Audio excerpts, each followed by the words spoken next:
200 years may not seem like a long time in the history of the world in general, but when it comes to one Northwest Ohio city, 200 years is a reason to celebrate.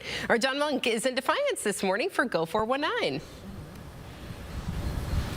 Good day, everyone. Yeah, I'm here in my hometown of Defiance in one of my favorite spots in town. This is the historic site of Fort Defiance, where General Anthony Wayne founded what would eventually become the city of Defiance. And it's a big weekend here because on Friday they're officially kicking off their Bicentennial celebration. I'm joined live with Mayor McCann and Kristie Mack. You're the director of the Visitors Bureau and the Development Bureau here. I knew I'd mess that kind of up. You have a lot of hats. You have a lot of titles here. So, Kristie, give me a rundown of what's happening here today. Sure. So we're just super excited to be celebrating the Bicentennial. So tomorrow we kick off with a 10 a.m. indoor commemorative presentation.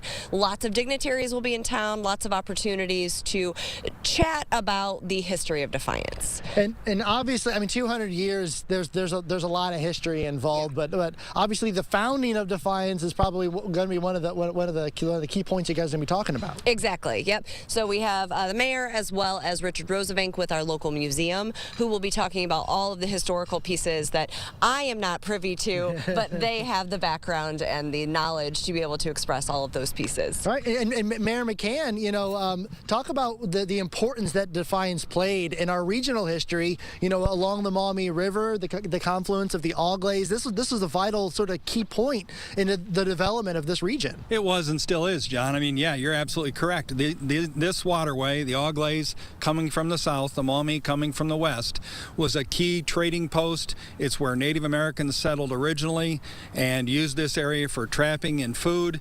And then eventually, as you said, Anthony Wayne built the fort here. And from there, it just blossomed into Defiance. And you talk about that original plat, which is basically what started everything going here. Mm-hmm. Right between us, there's a white house right over there on the corner. That is lot 1 of the original plat for the city of Defiance. And it's just an exciting time to be here. And before you take that mic away from me, yeah, I just want to say how much we appreciate Kristie Mack and her committee's work. And she has an assistant at the DDVB, Lori, that just does a magnificent job in putting all this together.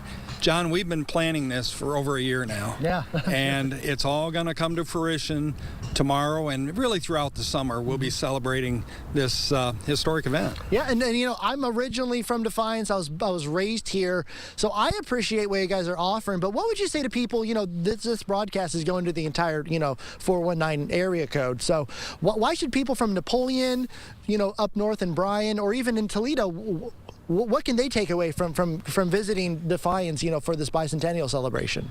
Well, it's steeped in history. It really is. And right here at this fort grounds, you could spend several hours just going around reading the various markers. And then you can visit other parts of our city where there's more historic information available. And if history is not your thing, if it's food, well, then you definitely should come to Defiance, because we have some amazing local restaurant as well as most of the chains. We're lacking a Chick-fil-A, but we're working on that, John. But some amazing local restaurants that have wonderful fare, and I think you spend some time in our downtown and go from shop to shop to shop to shop.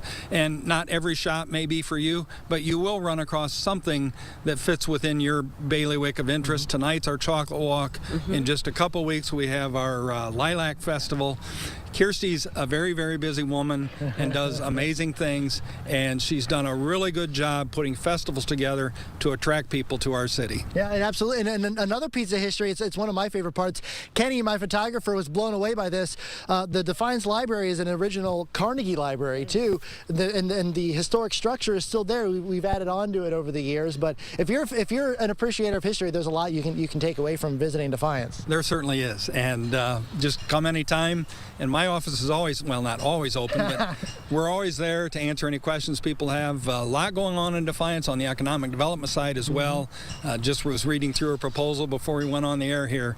So we're excited. obviously. All right, and then before we wrap up, just give me the rundown for time-wise again, what's happening on Friday? Absolutely. 10 a.m. at the Defiance Community Auditorium, that sit-down presentation. And then at 6 p.m. right here on these grounds, we will be having a time capsule presentation where we will be closing the official time capsule on 2023 that will be set to reopen in 2073. Wow. So 50 years later, it'll be interesting to see what that looks like. All sorts of other events, and obviously in perfect Defiance fashion, we will end with fireworks right here on the confluence of the Maumee and Auglaize. Well, I'll be pushing 90 when that time capsule's reopen, so maybe I'll be around. I don't know. We'll see. But we'll have more on the Defiance Bicentennial celebration coming up later at 5 o'clock for my Go 419 story. But for now, reporting live from Defiance, I'm Jon Monk, WTOL 11. I feel smarter, John. I feel like you just taught me a lot. So I appreciate that.